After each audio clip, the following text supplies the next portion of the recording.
¿Cómo?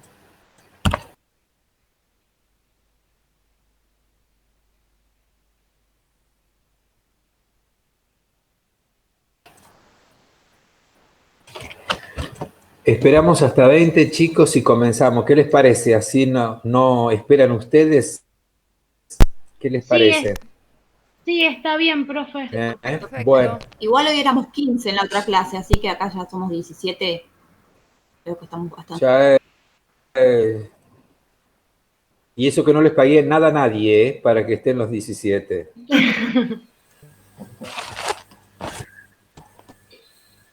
No hago, no hago chantaje, chicos, no hago chantaje.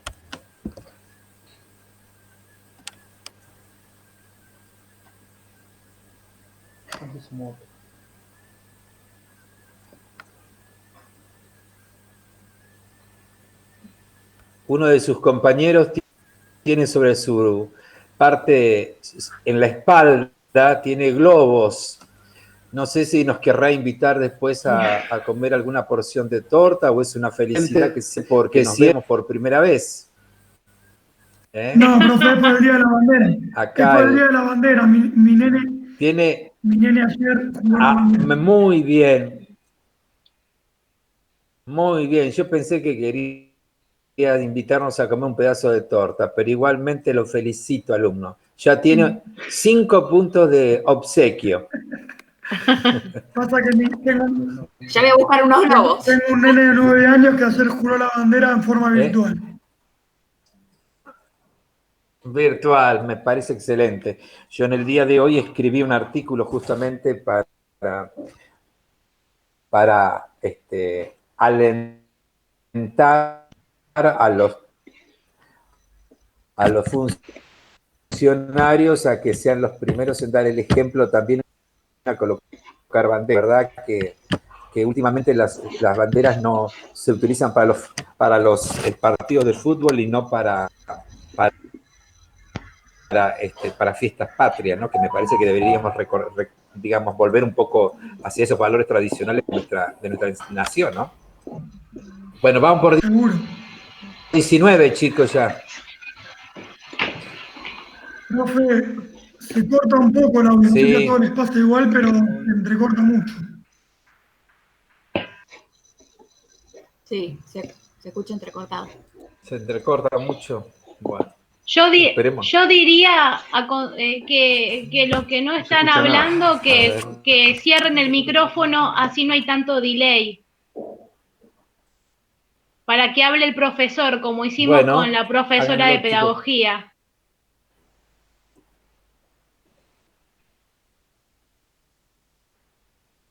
Perfecto, háganlo, chicos, háganlo. Sí. Después pueden encenderlo cuando quieran hacer preguntas o me señalan directamente que quieren intervenir. No hay... ¿Eh?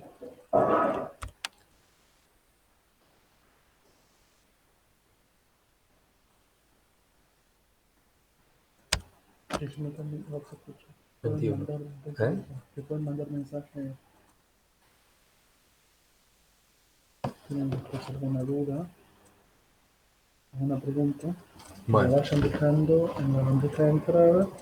Los autores y los contestan. Yo tengo acá a la par mía a una persona que colabora conmigo en las redes, porque la verdad que soy medio neófito para ello. Vamos por el grupo, por el número 22. Yo les pido que cualquiera de ustedes, si quieren hacer alguna consulta o algo por el estilo, me puedan mandar un mensaje a la bandeja de entrada de mensajes, ¿eh?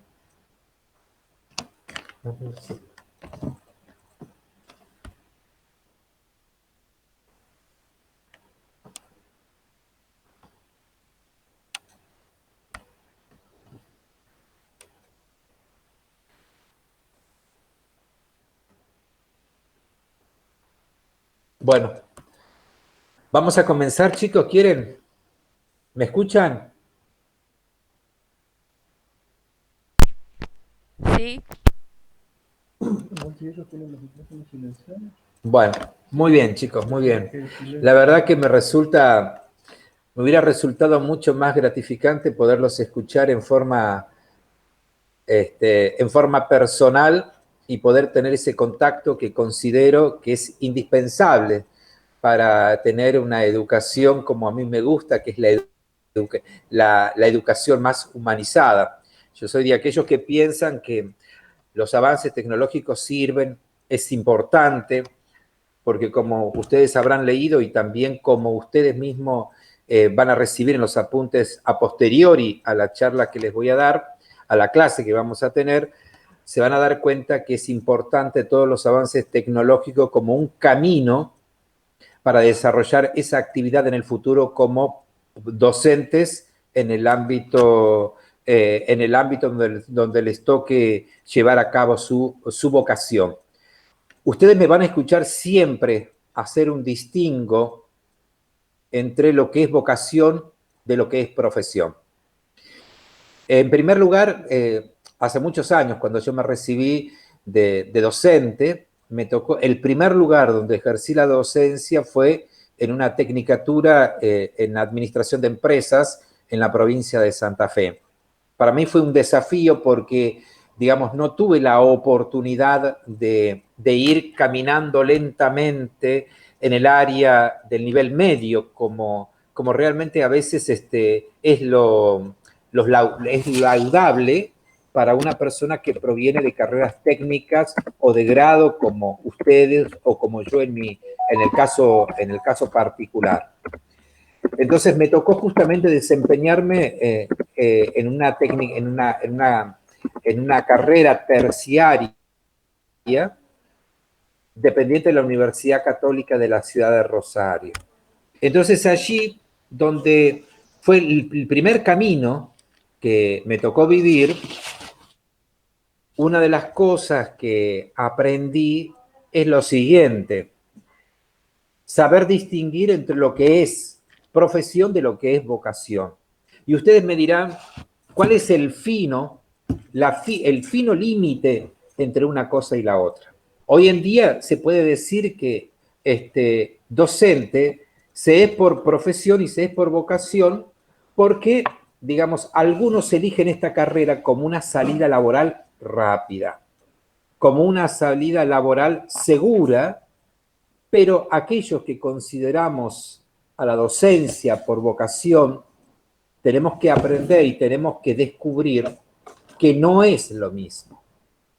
Yo les cuento una anécdota. En una oportunidad yo estaba dando clases en un colegio en Santa Fe, en una tecnicatura, como les contaba, y de repente yo tenía una alumna que era excelente, como veo la cara de muchos de ustedes, que me da la sensación que son eximios futuros docentes y que ya lo están ejerciendo también la docencia, ¿no? Y resulta que mis alumnos en la tecnicatura en administración de empresa, resulta que en una oportunidad, una alumna mía era muy buena alumna, una alumna muy aplicada, muy participativa, muy compañera, y tenía nota, mire que para que me saquen a mí un 10, me tienen que raspar como las ollas quemadas, raspar mucho, insistir mucho y demostrarme realmente que, digamos, que no solamente tienen el contenido, sino o mejor dicho, no solamente que tienen que saber los contenidos de la materia, sino también cómo la desarrollan a esos contenidos. ¿Cuál es el camino que ustedes eligen y el procedimiento para poder ampliar y dar a conocer esos contenidos que ustedes lo tienen en sí mismos? Esta alumna, una buena compañera, una buena alumna, un día la noté como mal, anímicamente mal, y empezó a bajar la nota. Sentí que no era la misma que yo conocía. Entonces, me llamó la atención su rendimiento que empezó a decaer su rendimiento que no era el óptimo como el de siempre. Entonces, en ese momento me dediqué a mirar y a observar y descubrí en ella algo que me llamó la atención y era su, digamos, su tristeza en el rostro. La llevé en privado a una de las secretarías del colegio, le pregunté qué le pasaba y me respondió que al principio se negaba a hablar, que no tenía ningún problema. Veía en su vestimenta algo raro en ella y de repente cuando indagamos, cuando conversamos con profundidad, ella me comentó que estaba padeciendo bulimia. Y me dijo que en su casa no sabía nada, simplemente que en su casa sus padres le llamaba la atención de que ella no se sacaba en pleno verano justamente sus camperones, poleras, etcétera, y a mí me llamó la atención siendo solamente un sota, porque, digamos, un profesor tiene que ser como una especie de, yo digo, en griego hay una palabra que se llama epneumatos. En griego, el epneumatos es como, digamos, para la tradición judío-cristiana, el neumatos es como el aire, el soplo que no se ve, pero se siente. Fíjense ustedes que para la tradición judía cristiana, judeo-cristiana, el neumatos era el soplo que en plena época de cosecha se señalaba que era el momento de levantar la cosecha del trigo, porque el trigo se inclinaban las ramas y le señalaban a la comunidad judía que debían levantar la cosecha. El docente debe ser un poco ese neumatos, debe soplar, debe estar, debe percibir a aquellos que lo rodean, para que justamente no seamos artífices secundarios en la educación, sino artífices no tampoco indispensables, no indispensables, sino necesarios en la educación del alumno. Por eso considero que el docente tiene que saber desde un principio que es docente no por vocación, no por necesidad o por profesión, sino debe ser docente por vocación. El que elige la profesión del docente está equivocado el camino, ha equivocado el camino. Por eso creo que es importante destacar, yo me gusta dar este ejemplo, el de decir, señores, seamos docentes por vocación. Ir a la palabra vocación, vocare, en latín significa vox, deriva de la palabra vox. Vox, vocare, significa la voz del interior, la voz del alma, la voz del corazón de una persona que desea brindar sus conocimientos y ponerlo al centro. Y me habrán leído decir que yo hago un distingo entre lo que es la persona inteligente, es otra palabra de origen latino, es intelligere, es el que capta, es el que interpreta. Y el sabio es aquel que no solamente descubre que posee conocimientos, sino aquel que por amor lo pone al servicio del bien común. Tomás de Aquino, un filósofo del medioevo, decía que el bien común prevalece sobre el bien particular. ¿Qué significa esto? El bien común prevalece sobre el bien particular.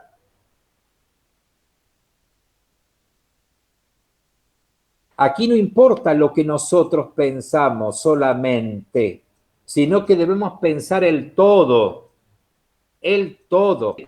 como docente, que yo soy transmisor de, porque el docente no es un mero transmisor de conocimiento, porque la persona humana, ustedes habrán leído, pero Jacobo dice israelí, otro filósofo del medioevo, decía que la persona es el homo individua naturalis spiritualis incommunicabilis, decía Jacobo de Israelí. ¿Qué significa este concepto en lengua latina de lo que es en la persona? Decía Jacobo de Israelí que el hombre es una persona única, indisoluble, irrepetible, espiritual e incomunicable. Espiritual porque todos, creamos o no, el hombre está llamado a la trascendencia. Eso es espiritualidad. El hombre trasciende en las cosas que dice y que hace. El hombre trasciende desde que se levanta hasta que se acuesta. El hombre hace cosas y en las cuales él trasciende. Y por otro lado, es irrepetible. No hay dos como cada uno de nosotros, de los que estamos aquí hoy presentes. No hay dos parecidos a cada uno de ustedes. Ni siquiera las yemas de nuestras manos son parecidas. Son parecidas. Ni siquiera eso. Por eso cuando alguien me dice, cuando alguien se va a casar, vieron que en los casamientos, cuando el novio los novios se conocen, empiezan a descubrirse, vieron que el hombre dice, o la mujer dice, encontré a mi media naranja, ¿no es cierto? Dice, soy feliz porque encontré mi otra parte. Y yo les digo, miren, la persona que dice eso, yo le diría, piense dos veces si se va a casar. Primero. Segundo, ¿por qué? Porque casarse con uno mismo es como mirarse en el espejo, es aburrido. La persona que cree que encontró su media naranja, yo no me casaría conmigo mismo. El desafío del verdadero amor es justamente descubrir en el otro las diferencias. Hay una frase que me pertenece y que nadie me la va a robar, ya por las dudas del copyright me pertenece. Dice, el amor es dejar de pensar en el yo y en el tú para formar el nosotros. Eso es el verdadero amor. El amor significa asumir la realidad de que somos dos personas distintas, pero que en la diferencia nos hacemos uno. Y esto es lo importante también en la docencia. Esto es importante en la docencia, saber descubrir de que soy parte de un todo, pero que no soy indispensable. Solamente el cementerio está lleno de indispensables y aquí de este lado quedamos los que somos necesarios. Y en la educación todos somos necesarios y todos aprendemos de todos. Pero aquel que es autoridad, aquel que ejerce la docencia, fíjense ustedes que el profesor de ustedes de pedagogía les habrá enseñado que etimológicamente la palabra pedagogía, ¿de dónde proviene? De una lengua de origen griego, de un concepto de origen griego que significa paisagogé, ¿no es cierto? Paisagogé en griego significa conductor de niños. Ustedes son conductores de una comunidad educativa. Y por eso el que es conductor de una comunidad educativa es responsable no solamente de ser transmisor de conocimientos, sino debe preocuparse en enriquecerse cada día más para que con sus gestos, con sus dichos, con sus expresiones, con sus conocimientos, puedan enamorar a aquellos educando que justamente tienen adelante. Por eso yo hago este distingo y vuelvo a insistir la importancia, chicos, que tienen justamente el ser, enmarcar esta diferencia entre lo que es docentes por profesión y docentes por vocación. El docente por profesión, yo le diría, miren, ayer pedí autorización para contarles un ejemplo. Hace 2 días, una chica de 12 años fue una maestra de particular para justamente hacer su trabajo práctico para un colegio donde estudia. La docente a la que se le pagó particular para que reciba al alumno, para ayudarla a terminar con sus trabajos prácticos para presentar en su colegio, resuelto, iba a decir otra palabra, perdónenme, pero la docente la retó a la chica porque le dijo, no hiciste esto, no cumpliste con lo otro, la verdad que sos un irresponsable. La cantó a reto. Un docente, señores, no puede hacer eso con una alumna de 12 años o de 13 años, perdón, no lo puede hacer, porque esa persona está buscando en el docente un soporte, una ayuda, una comprensión, un aliento a sentirse cómodo.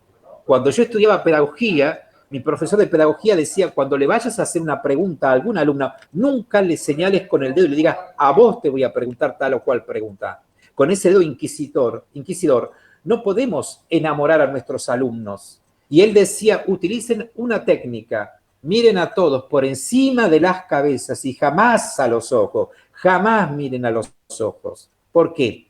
Porque el alumno se siente inhibido, temeroso, y debe buscar en el profesor, no a un cómplice, pero sí a una persona que lo va a entender, que lo va a comprender.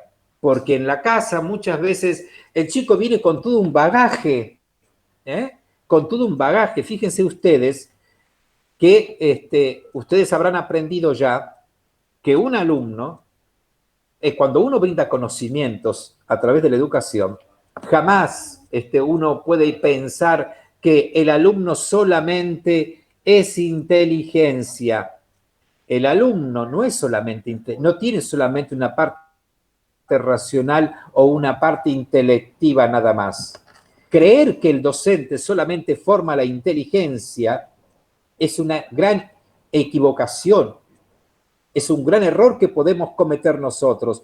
El alumno como la persona es un todo, es un todo, es voluntad, es sensitivo afectivo, es cognoscitivo, es psicomotor. El alumno es un todo. Ustedes van a educar un todo, no una parte. No se equivoquen en esto, no nos equivoquemos, porque así nos va como educadores. Creer que solamente el docente transmite solamente conocimientos a la parte intelectiva. El chico es un combo, como cada uno de ustedes, como yo soy un combo. Y cada vez que nosotros debemos educar el todo, no meramente la inteligencia. Por eso cuando me contaba esta alumna de 13 años lo que le había dicho en su profesora de particular, docente, una buena profesora, pero una mal docente. Una mal docente. Porque la docente que se cree que tiene autoridad, porque le da el poder solamente el haber tenido o el de tener, realmente es un material humano desafiante, pero también muchísimo mal. Hoy en día todo lo que les acabo de decir nos lleva a plantearnos a nosotros cómo vemos la educación en este siglo XXI que nos toca vivir. La educación, si tuviéramos que definir lo que es la educación en pleno siglo XXI, diríamos que la educación, ustedes me dirán, ¿por qué, profesor, tan negativo? ¿Por qué tan negativo al decir esto? Por la simple razón de que, como decimos en derecho, relevo de prueba, decimos aquellos que ejercemos el derecho. Ustedes en estos últimos tiempos habrán visto los distintos, resoluciones que ha habido a nivel ministerial. ¿Se sancionaba a los alumnos? No se sanciona a los alumnos. ¿Se les da, se los amonesta? No se los amonesta. ¿Se les pasa asistencia? No se les pasa asistencia. ¿Hay que corregir? No hay que corregir. Hay que, digamos, al alumno, ¿hay que hacerlo pasar de año? No hay que hacerlo pasar de año. Llegamos a un momento donde, como diría un profesor mío en la facultad, decía él, la educación es la variable de ajuste. Un gobierno cuando asume, le aumenta presupuesto, le saca presupuesto. Y tendríamos que ponernos de acuerdo de una vez por todas como país, de que hay ciertas políticas de Estado que no se deben tocar. Si queremos avanzar hacia un país donde la educación sea primordial, debemos aprender a respetar.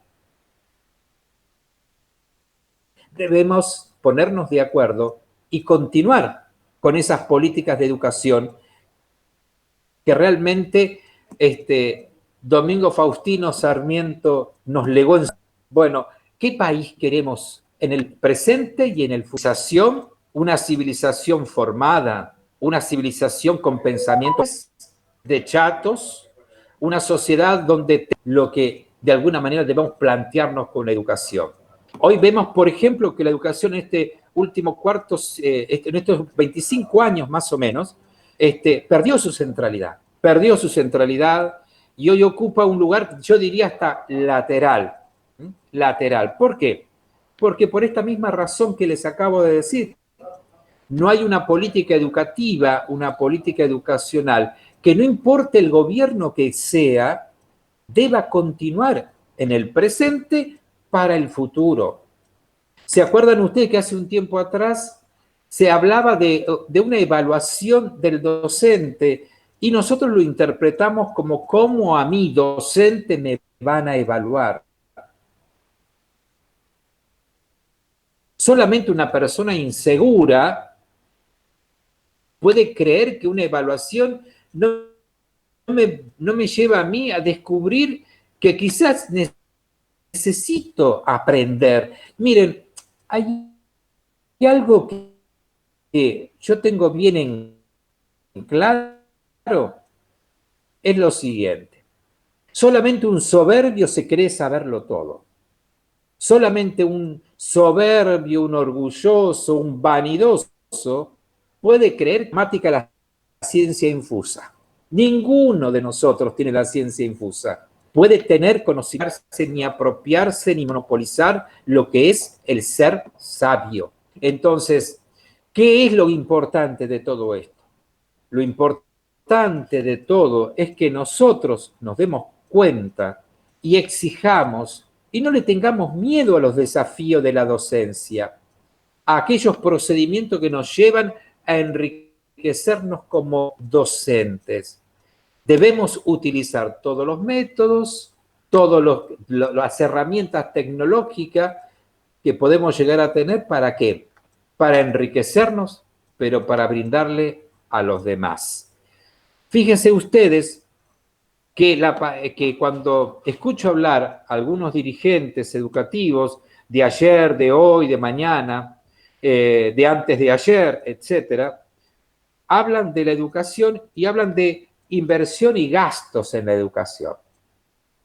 Y vemos que suenan palabras que parecerían como que son lo mismo, inversión y gasto. Y no es así. Invertir en la educación significa apostar hoy para cosechar mañana. Invertir en la educación significa esto, es saber que yo debo, digamos, no solamente dar herramientas, conceptos, procedimientos a nivel ministerial, sino poniendo extravaganza, como dice el refrán. Hay que poner todo el empeño en capacitar a nuestros docentes, directivos, etcétera. ¿Por qué? Porque justamente capacitando a nuestros docentes, quienes se benefician son nuestros alumnos. Esa es la verdadera inversión.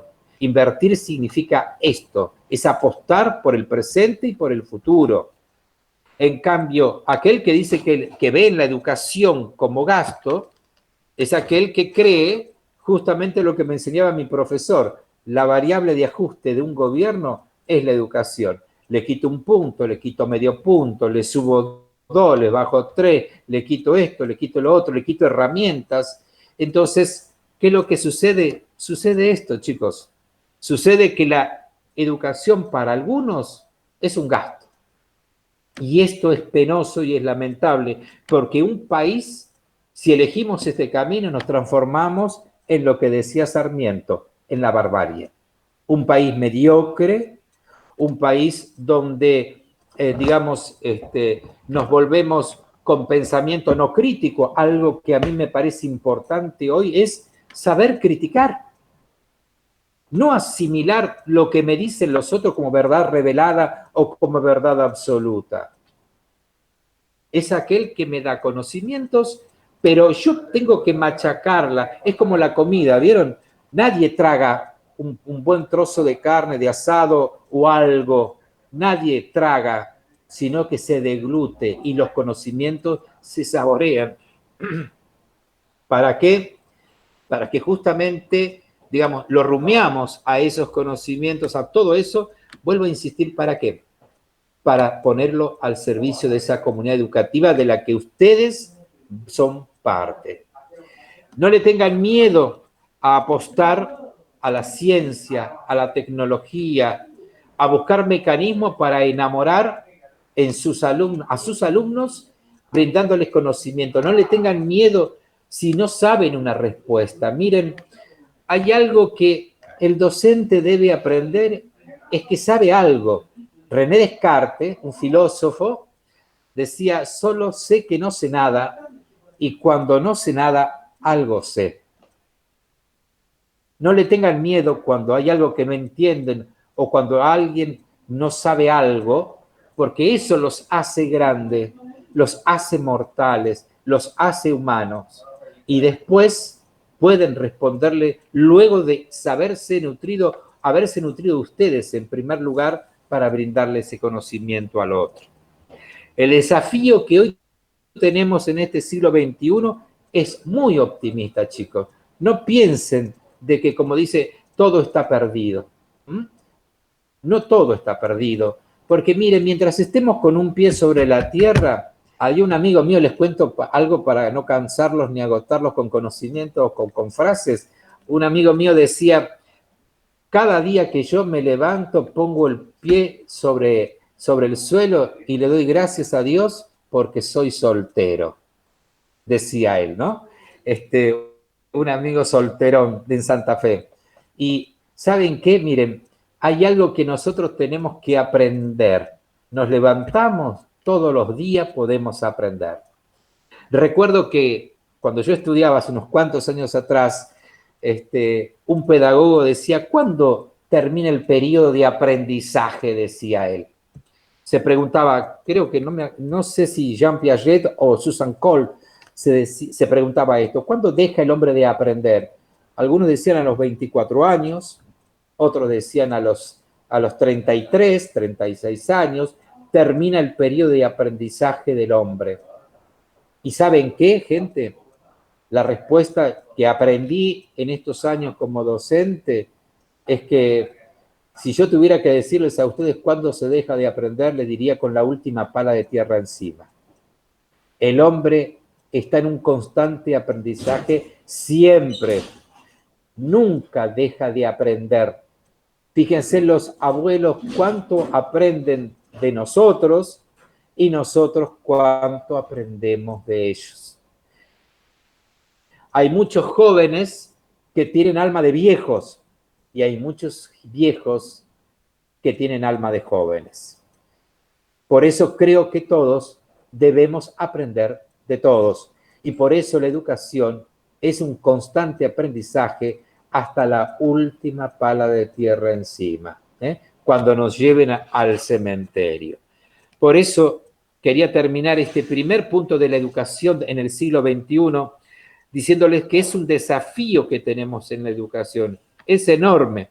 La escuela se debe renovar.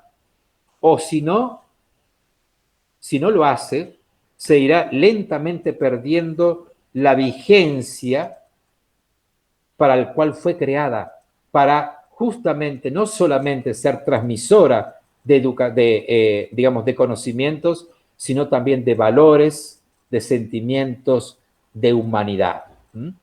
En derecho, decimos nosotros, hay una frase de un abogado que hace poco falleciera, el doctor Héctor Negri, que fue mi profesor. Trabajé con él en la Suprema Corte de Justicia de la provincia de Buenos Aires y fue mi profesor también en filosofía del derecho y en introducción al derecho.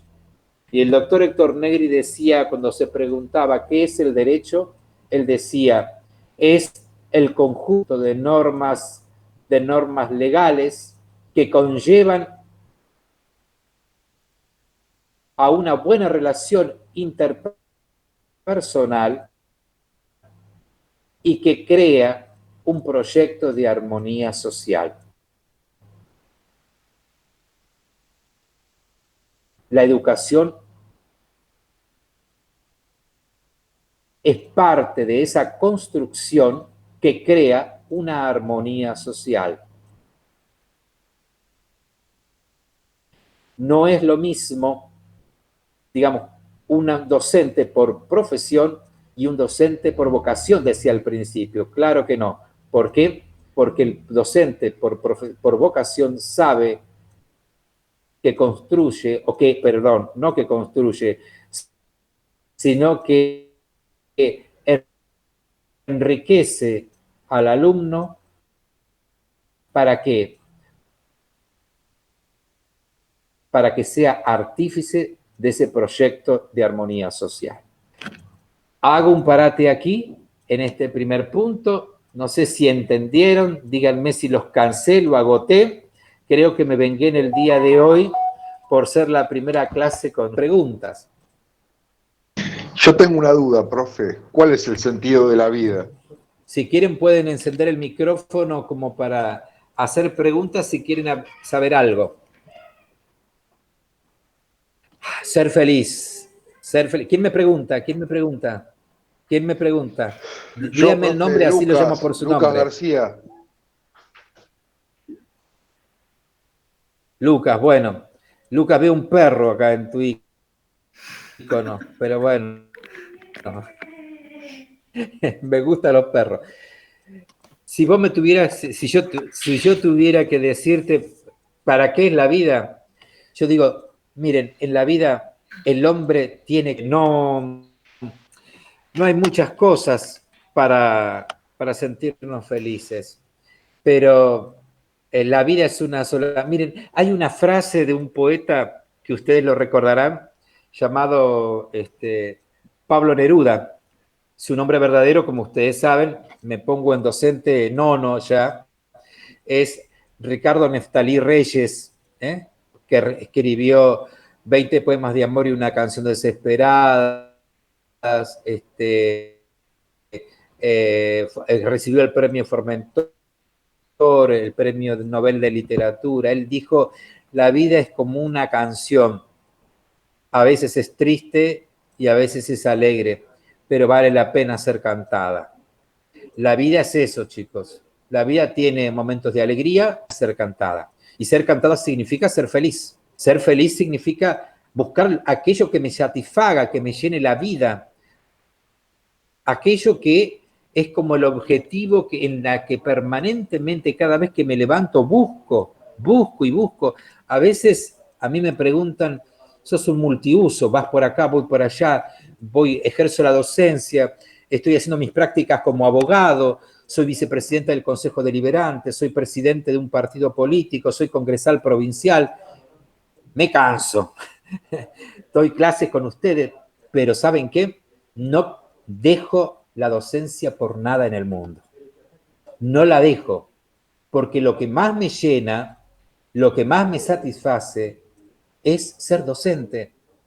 Es ser docente, porque la experiencia de vida, el contacto de vida con mis alumnos me enriquece. Por eso yo no estaba conforme con darles clases mandándole el material bibliográfico. A mí me resultaría fácil grabar un videíto y decirles tal cosa y nada más.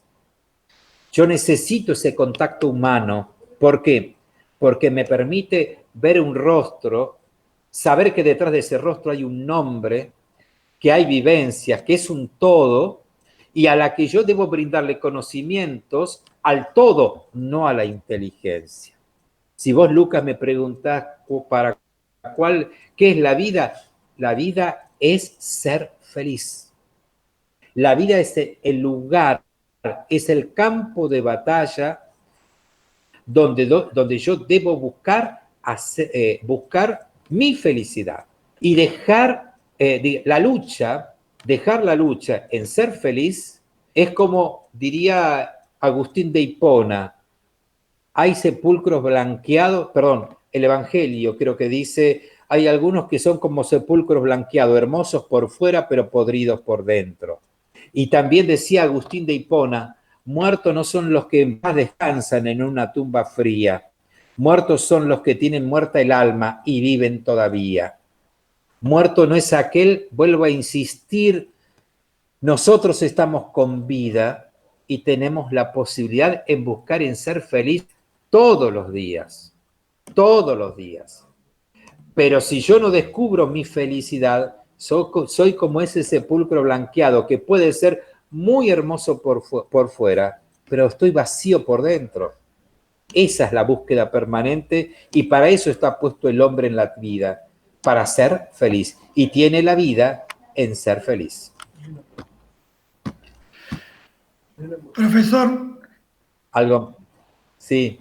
Esa pregunta que hizo Lucas, me la hizo mi hijo ahora tiene 9 años, hace 2 años, más o menos a los 7 años, me hizo esa pregunta de ¿para qué vinimos, para qué existimos, no?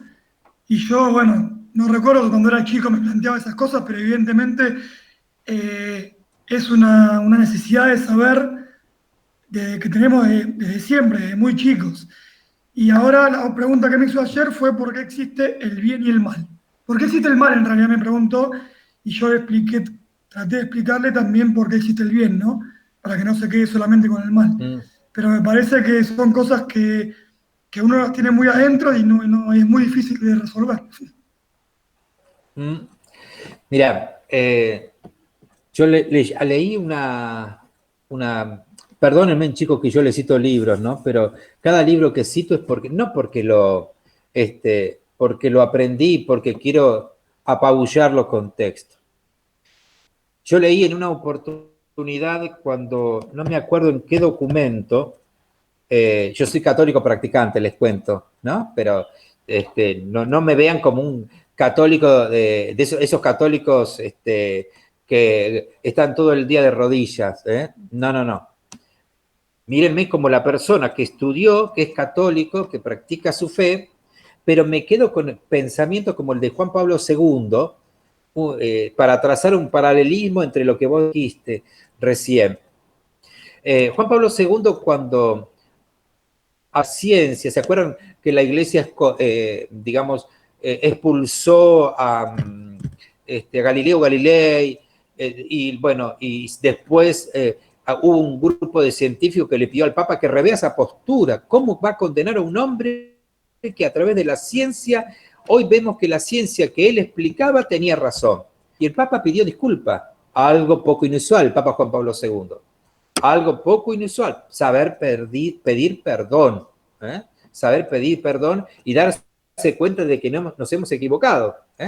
Entonces el Papa dijo, me acuerdo una frase que jamás me voy a olvidar, no me acuerdo en qué documento, dijo, la fe y la razón no son como dos líneas paralelas que nunca se juntan, como las vías de un tren. Él decía, la fe y la razón siempre en algún punto se van a encontrar. Entonces, esta es la verdad. Nosotros en la vida tenemos estas dos líneas de tren que siempre nos va a tocar transitar, el bien y el mal. A veces le echamos miren, nosotros siempre, yo a veces cuando escucho a algunos dirigentes políticos o algunas personas que realmente les toca vivir alguna situación especial, siempre pateamos la pelota, mis colegas concejales, que le echamos la culpa al que está afuera, al que se fue, al que vino, al que vendrá. Yo a veces digo, nadie resiste un archivo, decimos nosotros, ¿no es cierto? Nadie resiste un archivo. Todos tenemos algo de culpa en todo. Hay otra frase que no me pidan que se las diga, que la otra vez charlando con la presidenta del Consejo Deliberante de la ciudad, se lo dije. No me atrevo a decírselos a ustedes porque, digamos, quiero respetar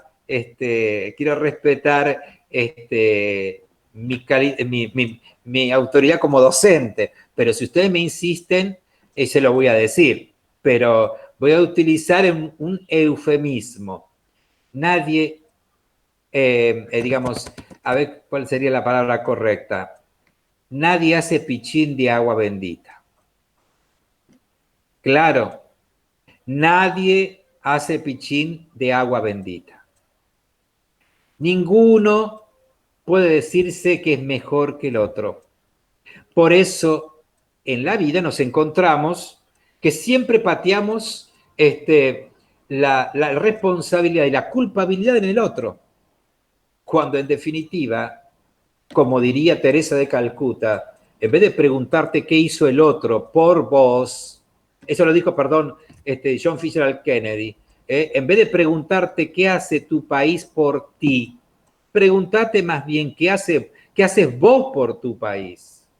Y la Madre Teresa de Calcuta decía ella también, cuando veas que existe el mal, pregunta qué has dejado de hacer bien vos para que le falte a este mundo tu granito de arena.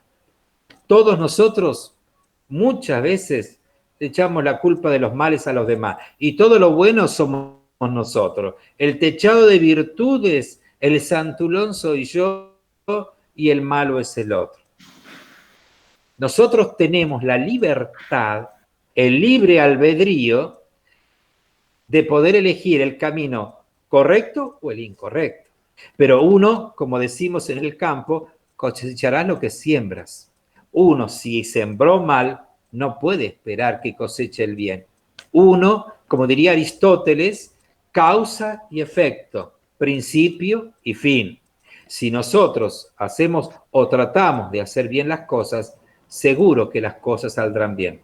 Pero si sembramos mal, no pretendamos levantar un campo con mucha fecundidad, con mucho fruto, cuando no hicimos nada por ello.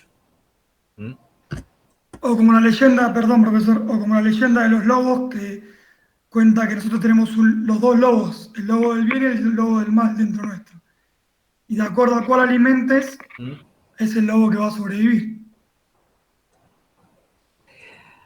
Chicos, yo no quiero cansar con frases, pero decía, creo que René Descartes también decía, homo lupus et homine, el hombre es un lobo para el propio hombre. A veces buscamos el enemigo afuera y el peor enemigo que tenemos nosotros no es el que está afuera, es el que está adentro. El primero que te dice, ¿para qué vas a levantar la basura? ¿Vieron cuando uno camina por la calle y tira un papel en la vereda? Uno dice, ¿para qué lo voy a levantar? Si viene el otro y lo levanta. ¿Para qué voy a hacer tal cosa si mañana me ensucian la vereda, me ensucian la calle? ¿Para qué tal cosa? ¿Por qué voy a ser bueno? ¿Por qué le voy a decir al otro que tal cosa?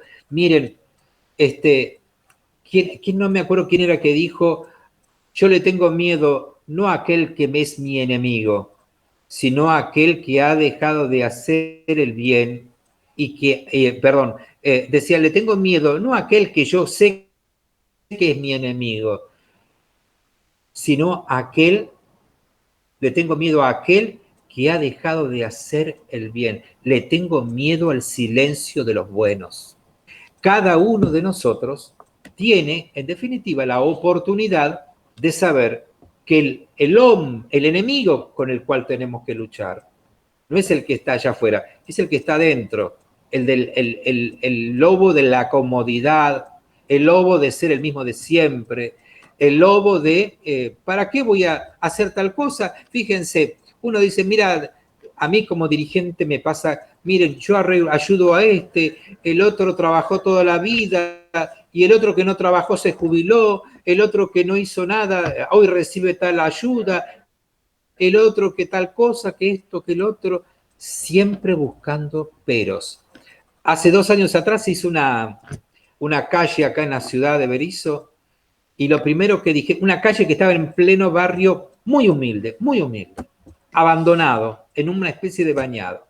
Se hizo un asfalto y me voy a la roticería a hacer mandado y resulta que cuando me fui a hacer mandado escucho una persona que sabía que era concejal y me dice, usted, concejal, me dice, ¿para qué le hicieron la calle a esta gente que no paga impuestos y están colgados de la luz? Palo porque haces, palo porque no haces. Entonces, fíjense si cada uno de nosotros empieza a, justamente, a hacer para que no vamos a satisfacer nada a nadie. Entonces, más bien preocupémonos en hacer lo que tengamos que hacer. Esto es lo correcto. Lo que creo humildemente que es lo que debemos hacer. ¿Alguna pregunta más, chicos?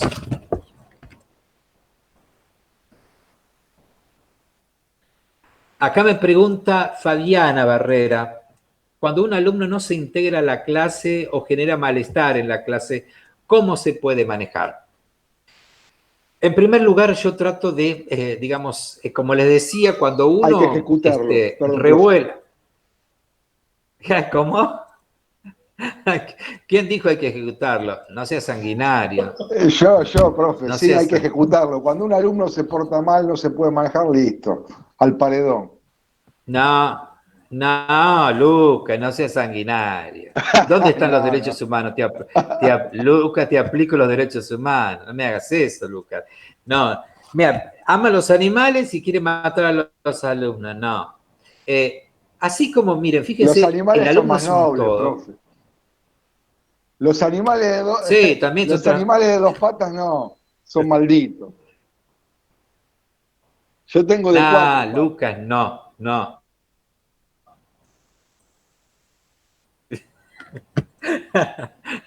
Bueno, mira, te cuento algo, Lucas, para que veas que no es tan así como vos decís. Mira, hoy a la mañana, cuando me levanté, yo me levanto todo solo, me pongo a tomar mate en la cocina de mi casa. Tengo 7 perros.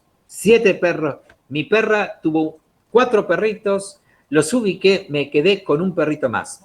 Tengo 8 perros en total, 8 caniches, 8 quilomberos. Y como ven perros en mi casa, me abandonaron en el frente de mi casa otro perro más. Son 9 ya, 9 perros. Bueno, para que no digan que hago selección de perros, levanté un perro de la calle y le curé, le dimos gotas para la conjuntivitis, comida, está acá en casa. Bueno. Hoy a la mañana me levanté, los perros me dieron la bienvenida. Bajé de mi habitación, estaban ahí todos alrededor. La perra me tiene cría debajo de mi cama, para que ustedes se den cuenta, cuando tienen que tener cría los perros, la perra va, araña y se hace su cuchita debajo de mi cama. Así que yo me entero cuando va a tener cría.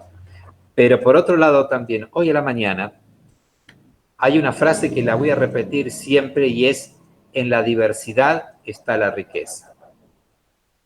Hoy a la mañana, por ser el Día de la Bandera, me levanté y al intendente de mi ciudad y a la presidenta del Consejo Deliberante de la ciudad, les envié un saludo por ser el Día de la Bandera. No son de mi partido, yo soy de otro partido. Y sin embargo, señores, lo cortés no quita lo valiente. Yo combato ideas, o mejor dicho, soy, digamos, adversario en las ideas, pero no en la vida personal. Jamás voy a agredir a las personas, pero sí soy combativo en las ideas. No porque quiero que el otro cambie de ideas, no, es simplemente que me escuchen lo que pienso. Nada más que eso. Por eso digo que los animales de 2 patas también son buenas personas y apuesto a esas personas también. Así que, ¿qué es lo que puede hacer un docente cuando un alumno no se integra a clase? Es dedicarle más tiempo. Es dedicarle más tiempo. Esa persona puede tener algún inconveniente a nivel familiar, a nivel de aprendizaje, a nivel que es una o a ustedes le va a tocar trabajar con adolescentes. ¿Y qué significa adolescentes? El que adolece, el que le falta madurez psicológica, intelectiva, sociológica, etc. Esto es lo que nos lleva a nosotros a tener paciencia y a poder dedicarle más tiempo, ¿no? Decía, Enrique Pironio, en su libro Escritos Pastorales, decía algo que realmente me gustaba mucho. Decía que el hombre tiene una zona inviolable. El hombre tiene una zona inviolable donde solamente penetran Dios y la persona amada. Y cuando Dios entra al alma del individuo, entra con los pies descalzos para no hacer ruido cuando entra al interior del individuo. Esto es lo más maravilloso de todo, que ustedes como docentes también van a entrar en el interior del individuo y tienen que hacerlo con tanta sutileza como caminar con los pies descalzos, que el alumno no se dé cuenta que ustedes están allí para poder escucharlos, para poder entenderlos, para poder comprenderlos, para ser uno otro, alter ego, el otro yo. Fíjense, había una frase que decía Tomás de Aquino: amicus es alter ipse. El amigo es como el otro yo. Contarle los secretos a un amigo es como comentarle los secretos a un yo mismo, porque el amigo deja de ser otro en cuanto otro para convertirse en otro cuanto yo mismo. Es un juego de palabras, pero en síntesis, el amigo es un otro yo y el alumno es como si fuera yo mismo, que atravesé por esa etapa y pude de esa manera. ¿Alguna pregunta más? No quiero agotarlos. Enciendan el micrófono, hablen ahora o callen para siempre. Buen día, profesor. Sí, eso usted lo había comentado en el video de YouTube, que decía que para entrar en el alma de alguien hay que entrar con los pies descalzos y hay que, digamos, porque es el lugar más preciado de la persona. Eso sí, ¿no? Exactamente, Sebastián, exactamente. Buena memoria tenés, es la verdad. Yo considero justamente que es lo más hermoso que nos puede llegar a pasar a nosotros, entrar al interior del alumno. Miren, a veces les voy a contar un chiste, cuando yo era chico, cuando tenía 9 años, mi maestra, acá se me ríen porque dicen que pasaron siglos, mentira, caradura, ya tiene un 0 el que está al lado mío. Cuando yo tenía 9 años, era un colorado retacón, gordito, chiquitito. Y yo soy uno de los, somos 7 hermanos, para que sepan, son familia numerosa. 7 hermanos. 5 pelirrojos. Y 2, yo soy el más negro de todos. Pelirrojo, negro y pelirrojo. Yo tuve de sobrenombre Fósforo. Tuve de sobrenombre la hormiga colorada, tuve de sobrenombre salchichón primavera, fósforo por el fósforo de IPF, que era todo negro y la cabeza colorada, ¿no? Salchichón primavera, etcétera, etcétera. Bueno, mis otros hermanos son colorados más blancos, yo soy el más negro, de ojos verdes, de ojos celestes, yo soy el más negro. Bueno, Dios no fue generoso conmigo y por ahí le tengo que reprochar a Dios que fue mezquino, no me dio una altura de 1,85 m, tengo 1,66 m, y cuando tenía 9 años pesaba 45 kilos. Ahora no los peso, aclaro, los 45 kilos. Tampoco peso 100 kilos, no se crean, tampoco me vayan a creer que soy una bordaleza. Pero mi maestra en aquella época, digamos, fue el primer bullying que yo recuerdo. Mi maestra de cuarto grado fue la que me dijo, dice, Luna, usted, dice, tiene 45 kilos. Usted tiene 45 kilos y yo, que tengo 24 años, tengo 45 kilos. Mi maestra fue tan poco feliz con sus dichos que todos mis compañeros de la primaria se rieron de mí. Desde ese momento no me saqué el guardapolvo porque sentía que mis compañeros se iban a reír de mí. Entonces, fíjense a veces, hasta con una frase, el daño que se le puede hacer a un alumno. Hoy, después de tantos años, sigo recordando a esa maestra como una de las maestras que me hizo daño. No fue mala maestra, ojo. Fue buena maestra, pero realmente me amargó la jornada y me marcó un antes y un después. Entonces, por eso digo que el docente debe entrar como Dios con los pies descalzos, sin hacer ruido al alma del hombre, al interior del educando. ¿Por qué? Porque precisamente, justamente, ingresamos a una parte sublime, sagrado, que es el interior de la persona. Entonces, digamos, les contaba esto como anécdota porque lo que les pasó a algunos de ustedes, a mí también me pasó, ¿no? A mí también me pasó, a mí también me hicieron sentir mal y creo que, digamos, uno tiene que tener en cuenta aquello para no volver a cometer los mismos errores. Muy bien, voy a pasar a otro tema, a el posmodernismo. Si ustedes me permiten, si quieren preguntar más, si me permiten, entonces voy a continuar con esta, a modo sucinto, voy a decir lo que es el posmodernismo. Bátimo y John Cage, ¿no, profe? Con 4 minutos 33. Bueno, perfecto, Lucas. Perfecto. Muy bien, Lucas, muy bien. Miren, ustedes recordarán, seguro si estudiaron historia, tienen presente, ustedes tienen mucho más presente la historia que yo por los años que tienen, pero habrán leído lo que era el iluminismo y la etapa que fue el oscurantismo. ¿A qué se llamaba el iluminismo?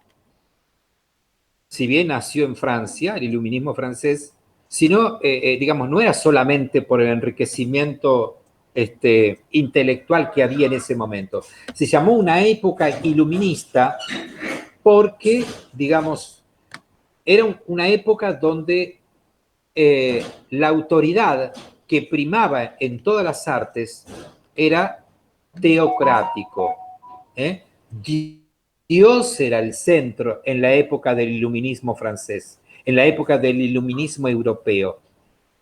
Las artes, las pinturas que nacieron con los grandes pintores que hoy conocemos, digamos, a quienes pintaban, a quienes esculpían. La literatura del siglo de oro español, ¿a quién se dirigía? A Dios. Todo se centralizaba en Dios. Era teocrático el iluminismo.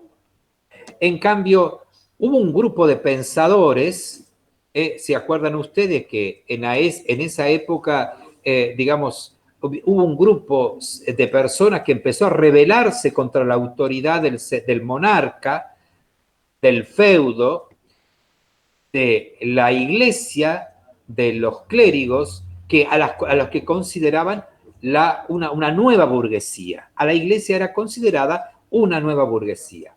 Entonces, ¿qué pasó? Nace lo que se llama el oscurantismo. Y el oscurantismo fue una etapa de revolución, fue una etapa de pregunta, fue una etapa de poner en cuestionamiento a aquellos que tenían todo en Dios como centro. El oscurantismo pasó a preguntarse, ¿por qué tengo que creer en Dios? ¿Por qué tengo que plantearme que todo tiene la respuesta a Dios? No, señores, nacen allí, no un grupo de, fíjense ustedes que nace frente a esta época de oscurantismo, la Contrarreforma, la época de 1515, la Contrarreforma de Martín Lutero. Este ejemplo lo traigo a relucir, ¿por qué? Porque en el posmodernismo es una etapa donde aquello que era cierto dejó de ser cierto para empezar a cuestionar, para comenzar a preguntarnos, para comenzar a, digamos, a repensar una educación donde aquello que se brindaba como verdadero, hoy puede ser no verdadero. Entonces decía, esta etapa se caracteriza por la proliferación del lenguaje, de los puntos de vista y de los criterios de legitimidad. Yo les decía a ustedes hoy al principio que antiguamente se aceptaba al docente como el transmisor de conocimientos y nada más. Hoy podemos cuestionar, hoy podemos preguntar y hoy ustedes como futuros docentes tendrán que de alguna manera de ayudar a que los alumnos tengan pensamientos críticos, pensamientos que no sean uniformes, que no sean de alguna manera pasivos, sino que lleven a plantearse, a cuestionarse con respeto. ¿Esto podrá ser así? Hay un libro de Ignacio de Larrañaga, un famoso psicoanalista, un famoso educador chileno, que él decía, cuando tú tengas la verdad, nunca digas, yo creo, nunca digas, esta es la verdad, este es el camino que hay que seguir. Nunca digas, esto se debe hacer de esta manera o de la otra manera. Siempre utiliza el potencial, diciendo, yo creo que podría ser así, yo creo que esto sería así, yo creo y pienso que este podría ser el camino, porque esta forma de pensar me lleva a mí ¿a qué? A reflexionar. Si alguien me impone un pensamiento, yo me rebelo, yo me enojo, me cuestiono y digo, ¿cómo puede ser? A mí cuando en la última sesión, chicos, yo les dije a mis colegas concejales, se lo he dicho claramente, que la verdad absoluta ninguno la tiene. Cada uno de los concejales tiene una verdad subjetiva que les pertenece a ellos.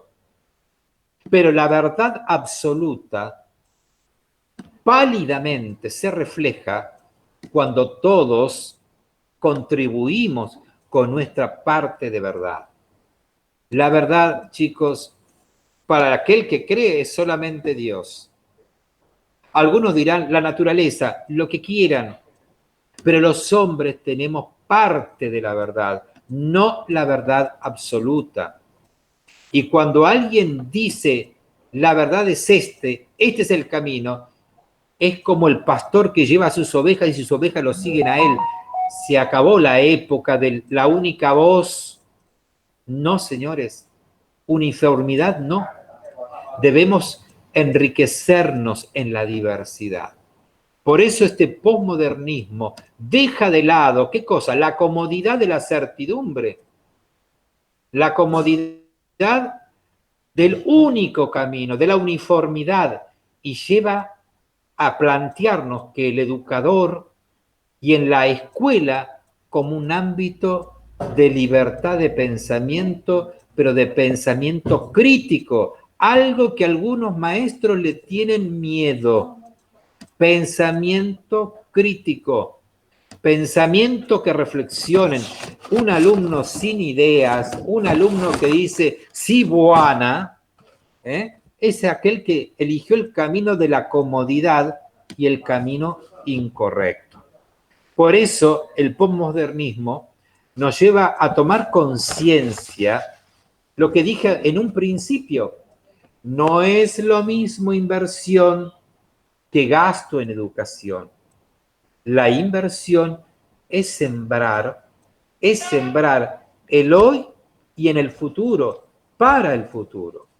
El gasto es aquel que considera a la educación como variable de ajuste. Por eso nosotros, cada uno de nosotros, debemos tratar de perfeccionarnos, esto nos dice el posmodernismo, de perfeccionarnos permanentemente, de ayornarnos, de no tenerle miedo a los avances tecnológicos, es abrir nuestra mente, es enriquecernos sin creer que lo sabemos todo. Sin creer que lo sabemos todo. Por eso quería concluir la clase de hoy diciendo, es un gran desafío que todos tenemos, pero que hoy dar una clase vía tecnológica, a través de videoconferencia, es un poco no tenerle miedo a estos desafíos. Yo tengo que ser sincero que soy un neófito en esto de la tecnología, pero utilizo este canal para saber que detrás de esta pantalla veo rostro de ustedes que son personas y que sé que al verlos el rostro, cada uno de ustedes me están irradiando que tienen su propia historia, que los hace único y irrepetible, y que con tal de llegar a ustedes tengo que utilizar todos los caminos posibles. ¿Por qué? Porque el docente es esto, gente, es la búsqueda permanente, es ir hacia el otro en forma permanente. Y aquel que de alguna manera no lo siente así, que no siente la felicidad de descubrir al otro, yo diría, ha errado el camino. Por eso debemos de perderle el miedo a los avances, a los procedimientos, a las metodologías, a utilizar todo que les permita a ustedes tratar de acercarse al alumno, tratar de ingresar y enriquecerse ustedes, primero ustedes, para poder enriquecer a los demás. No quiero cansarlos, pero esto es lo que es el posmodernismo. El posmodernismo se revela, el posmodernismo dice, basta al docente pasivo, el posmodernismo no se asusta a los avances, el posmodernismo busca docentes comprometidos que se busquen a sí mismos, se enriquezcan a sí mismos. ¿Para qué? Para que en definitiva puedan ser instrumentos válidos a los demás. A mí me gusta decir que nosotros somos como las marionetas, ¿vieron? Las marionetas es aquel que es capaz de, digamos, alguien nos maneja la naturaleza, los filósofos de la antigüedad griega dirían el demiurgo, los creyentes dirían Dios, Alá, lo que sea. Nosotros somos como los títeres o las marionetas en manos del titiritero. Nos mueven a nosotros para que tengamos nuestro sentido, lo que decía Lucas, el de ser feliz. ¿Para qué estamos en la vida? Como decía uno de sus compañeros, ¿para qué estamos en la vida? Para ser feliz. Y solamente se llega a ser feliz en la vida cuando uno alcanza el objetivo, descubre el objetivo para el que está puesto. Y el posmodernismo me dice a mí, ojo, que no basta con solo saber qué es lo que tenemos que hacer, o mejor dicho, para qué estoy en la vida, sino estoy en la vida para transmitir esos conocimientos y no le tengo que tener miedo a esos avances para transmitirlo a los demás. De alguna manera, chicos, estos son dos temas que yo quería compartirlo con ustedes. La educación en el siglo XXI, que nos lleva a nosotros, la realidad nos lleva a descubrir que somos un país donde lamentablemente somos a veces la variable de ajuste, nos lleva a descubrir que la educación debe ser una inversión y no un gasto, Y por otro lado, el posmodernismo que me dice a mí como docente, no tengamos miedo en perfeccionarme, en adaptarme, de perfeccionarme para que mis alumnos les llegue esos transmisores, esa transmisión de conocimientos que yo hago a través de mi clase. Hagan clases alegres, hagan clases que empaticen con el alumno, que no les lleve a ustedes a descubrir que cuando el alumno se mueve, chicos, un ejemplo que les doy, cuando un alumno se mueve como si tuviera hormigas en el asiento, sepan ustedes que el alumno está aburrido. Cuando el alumno comienza a moverse de la clase que ustedes le están dando, entonces es mejor cortar ahí y decirle, ¿qué quieren preguntarme? ¿Qué le gustaría saber? Porque es preferible hacer un break y no decir, qué plomo que fue el profesor. Listo. ¿Alguien quiere preguntar algo?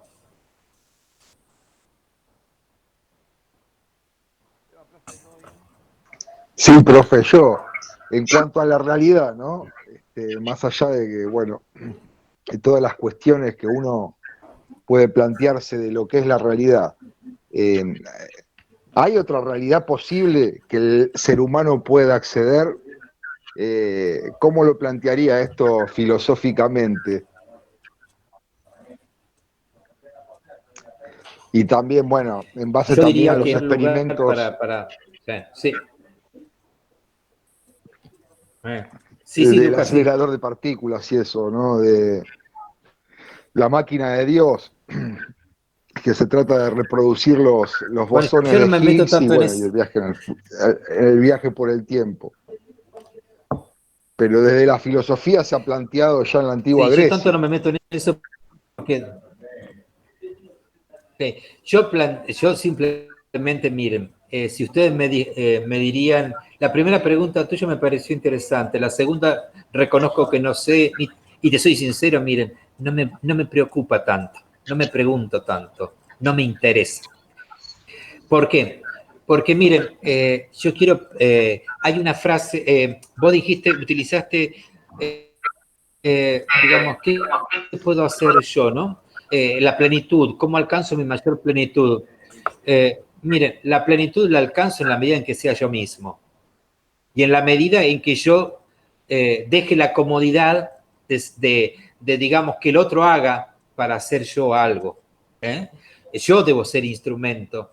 No debo esperar que el otro sea el instrumento que modifique, cambie. Mi plenitud la alcanzo en la medida que yo sea quien soy y logre transmitírsela a los demás. Entonces, me preocupa lo que vos acabás de decir sobre otras cosas. Yo diría, ¿saben qué? Miren, yo soy más simple en esto. Yo soy más simple en esto. Digamos, no me pregunto tanto. Miren, en una oportunidad llegaron los testigos de Jehová a mi casa. Golpearon la puerta y no sabían que, digamos, tampoco le pongo santos por todos lados en mi casa, no se crean eso. Pero llegaron un grupo de testigos de Jehová y me preguntaron en mi casa, ¿se medita la palabra de Dios? Le digo, sí, qué sé yo. Bueno, empezamos a hablar y me dice, ¿a usted no le preocupa que llegue el fin del mundo? Y yo le dije, no me preocupa. Dice, ¿cómo? Si usted se dice que es católico, le debe preocupar, que esto y que el otro. Y me dijeron, vio que están los cientos, no sé cuántos miles de elegidos, que esto y que el otro, que el libro del Apocalipsis dice que hay tantos elegidos. Le digo, mire, le digo, si hay tantos elegidos y ya están los elegidos, ¿para qué sanizarme los 144.000 elegidos? Entonces, no salga a evangelizar y quédese en su casa. Ya está, no me quieran convencer. Y no, pero Dios es misericordioso. Entonces digo, bueno, ahí está la diferencia, señora. Ahí está la diferencia. ¿Saben cuál es la diferencia? En que yo estaban por radio ayer diciendo que no sé qué día, mañana es el fin del mundo para el calendario maya, ¿no? Me van a perdonar, qué estupidez. Qué estupidez. Se me va a escapar una palabra, pero no la voy a decir. No la voy a decir, quédense tranquilos. Pero no, digamos, no me preocupa. No me interesa. ¿Por qué no me interesa? Porque ¿saben qué? Mientras que me dedico para esa estupidez de esperar el fin del mundo mañana, dejo de vivir el hoy. Y Dios no me va a pedir a mí que rinda la cuenta de las buenas intenciones del mañana, sino qué cosas hice hoy de bueno y qué cosas hice de malo hoy, no mañana. Por eso, trasladando este ejemplo a la vida cotidiana y a lo que nos enseña la filosofía me enseña esto. Me enseña a mí a pensar a que yo debo ser en esta sociedad que me toca vivir hoy, actor protagónico, no actor secundario. Actor protagónico de transformación y no de destrucción, ni tampoco de obstrucción. ¿Claro?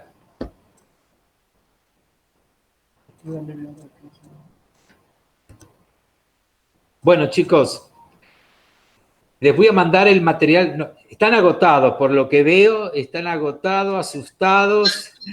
Los veo. Profesor, Los veo con temor. Una pregunta similar a la del compañero.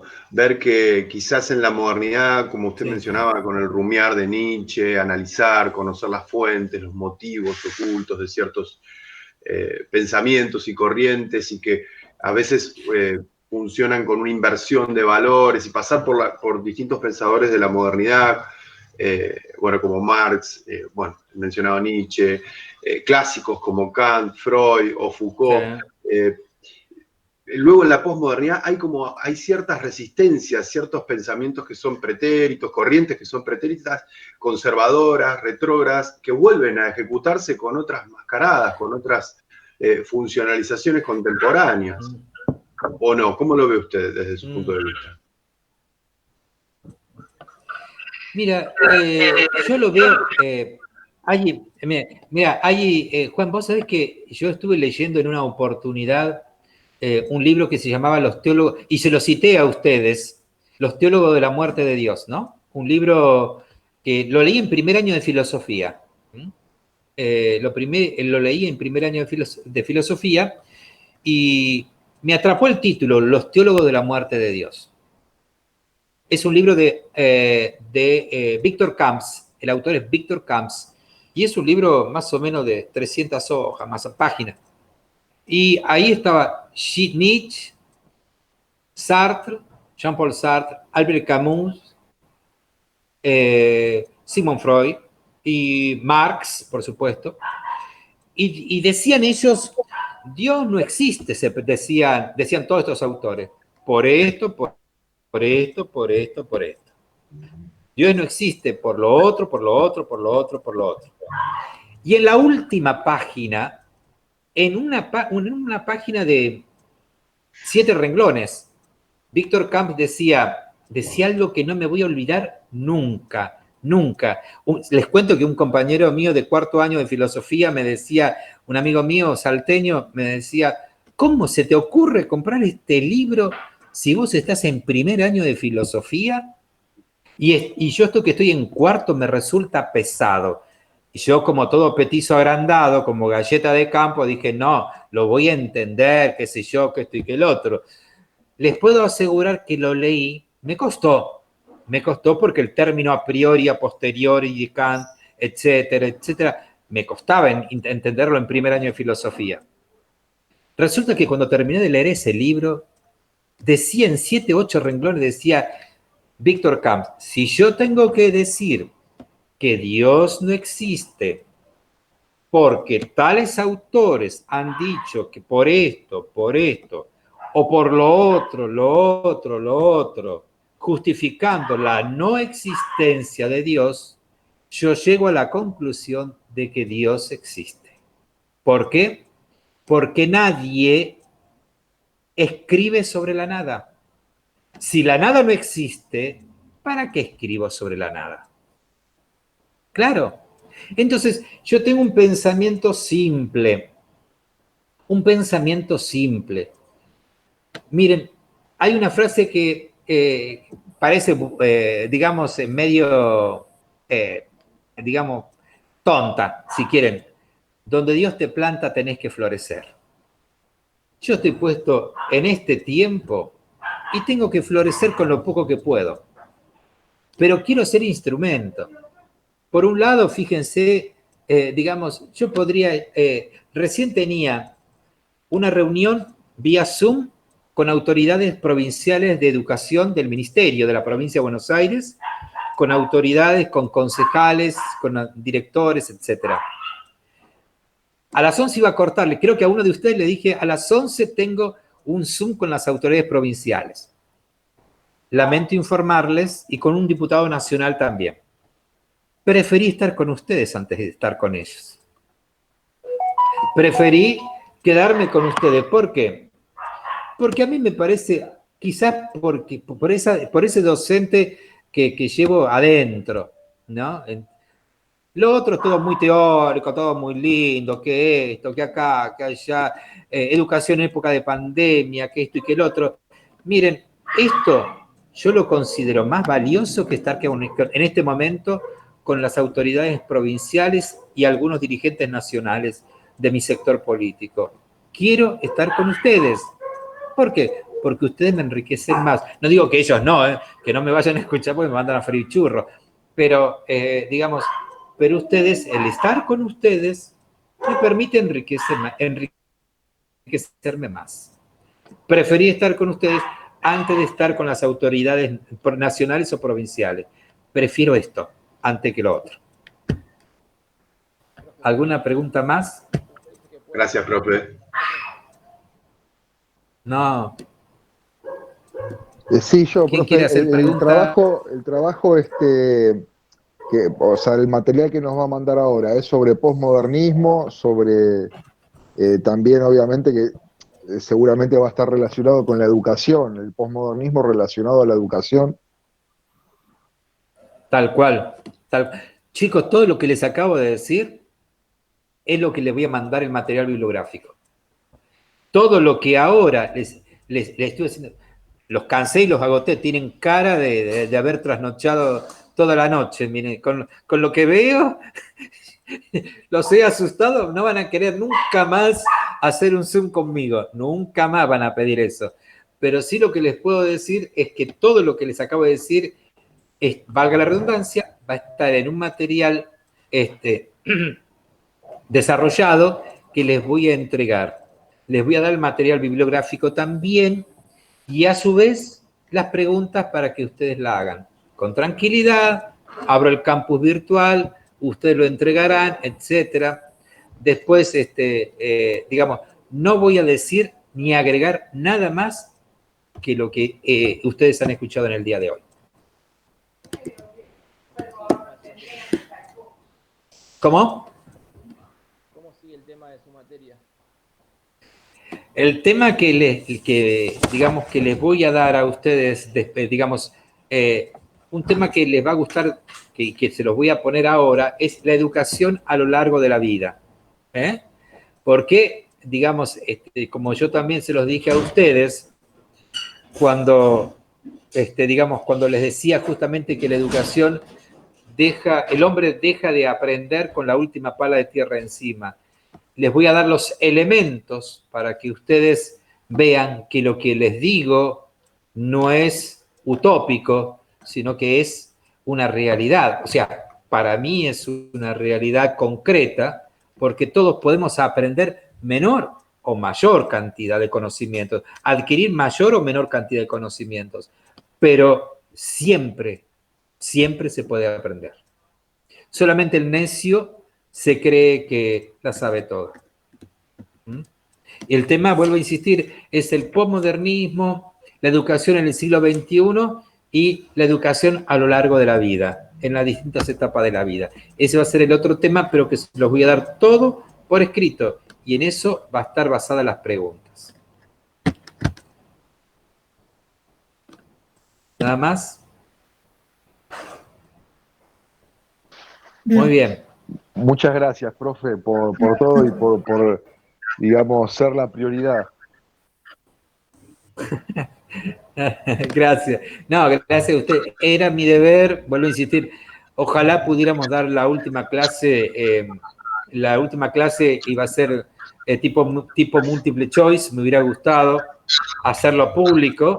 La última clase que di el año pasado fue en dar, en hacer, formar grupos, interactuar, hacer un juego con ustedes, porque todos dicen que en el fondo tenemos alma de niño, ¿no? Interactuar entre nosotros, formar grupos entre nosotros, hacer preguntas en el momento y que cada uno responda.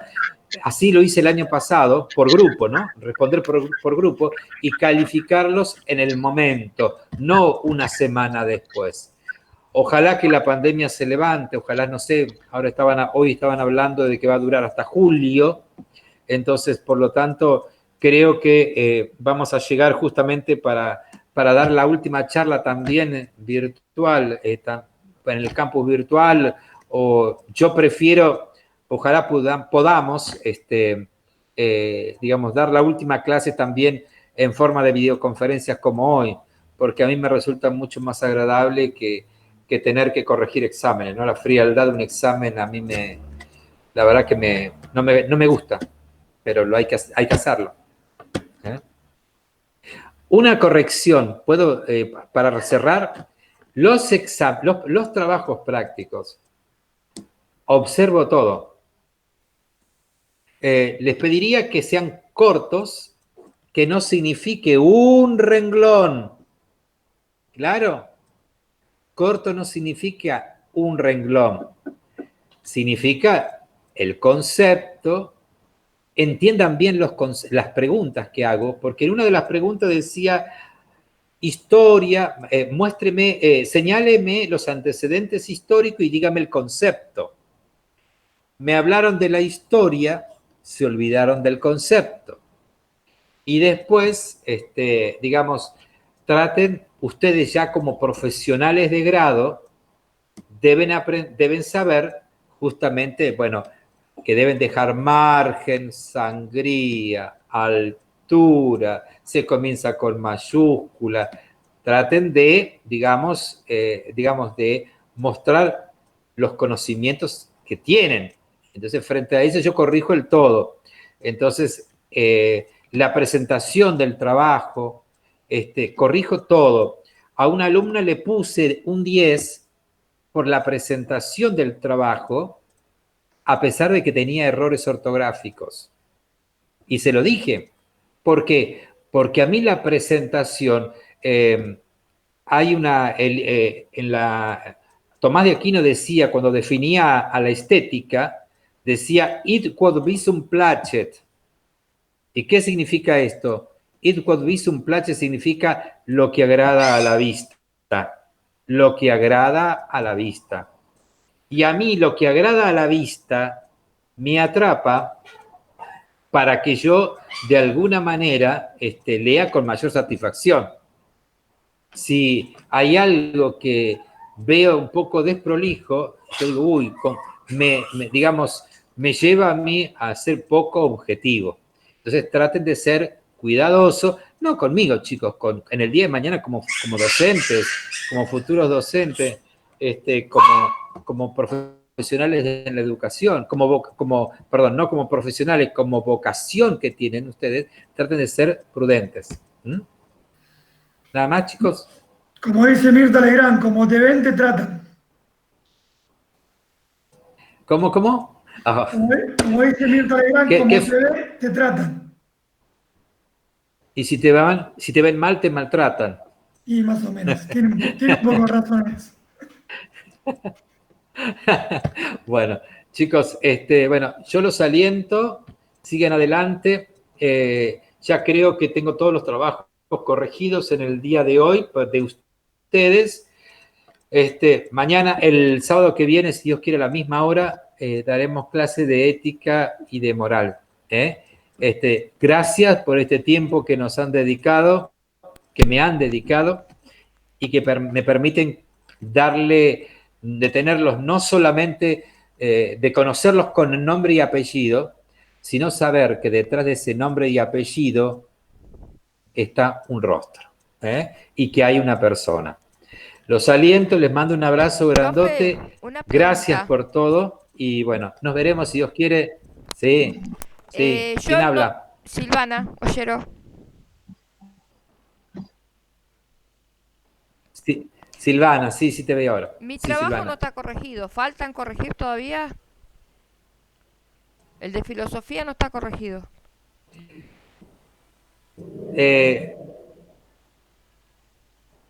¿El 1 o el 2? El 2, ¿El 2? sí. Porque el de ética sí está corregido y el de filosofía no. El 2. Quédate tranquila que en el transcurrir... Quédate tranquilo que en el día de hoy seguro que tendrás la Listo. nota. Perfecto, gracias. Seguro que tendrás la nota en el día de hoy. Profe, ¿le puedo hacer otra pregunta? La próxima clase va a ser también a las 10 de la mañana porque tenía entendido que eran las 16.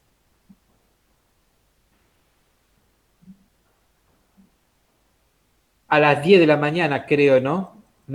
Ustedes, chicos, ustedes deciden y me dice, yo los dejo al libre albedrío de ustedes. No, las dos clases quedaron los 2 sábados a las 10. Listo, entonces me confundí yo, Perfecto, gracias. chicos, yo no tengo ningún problema.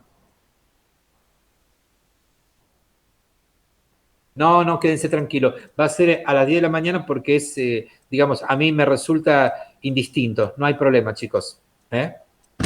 Muy bien, chicos. No los consulta, entretengo profe. más. Les mando un abrazo. Una consulta. Ayer yo le mandé un mensajito de que, bueno, había tenido problemas para subir el trabajo, creo que ética, porque el Word decía que tenía caracteres que estaban ilegibles. No sé, a veces pasa. Y se lo mandé por WhatsApp, creo. El de ética. Por WhatsApp. Sí. Sí. Yo tengo que leerlo. Sí, hay que verlo, cómo lo puedo, la universidad me están ladrando mis perros, chicos. La universidad me pide justamente que tenga, ingrese al campo virtual la nota. Entonces, primero lo voy a corregir y después vamos a esperar a ver la posibilidad de que me lo pueda llegar a enviar vos por el campo virtual, porque yo no lo puedo incorporar. Lo que sí tengo tu trabajo, no lo llegué a abrir porque imagínate que tengo 400 contactos en el teléfono y tengo Zoom por todos lados. Entonces tengo mi teléfono, miren, sí, lo estoy tocando ahora y está caliente. Entonces no sé si la batería se me va a prender fuego o qué, pero miren, acá está y está calentito. En cualquier momento va a explotar, así que... Pero simplemente eso. Sí, Lucas, lo recibí, lo voy a abrir, lo voy a leer y voy a calificar, pero hay que subirlo al campus virtual. ¿Alguna cosa más, chicos? No, profe, gracias. Nada más. Bueno, chicos. Bueno, yo les mando un fuerte abrazo a todos. Gracias por todo. Y bueno, si Dios quiere, nos veremos el sábado que viene. Pásenla bien, disfruten de esta semana. Cuídense, porque el amor al prójimo comienza por uno mismo. Así que cuídense ustedes. Chao, chicos. Muchas gracias, profesor. Gracias. Un abrazo, profe. Muchas gracias. Saludos a todos. Gracias a ustedes. Gracias. Y espero no haberlos aburrido. Prometo que les voy a hacer más entretenido la próxima. Muy buena clase. Bueno, chao. Muchas gracias. Saludos. Chao, chicos. Gracias por todo.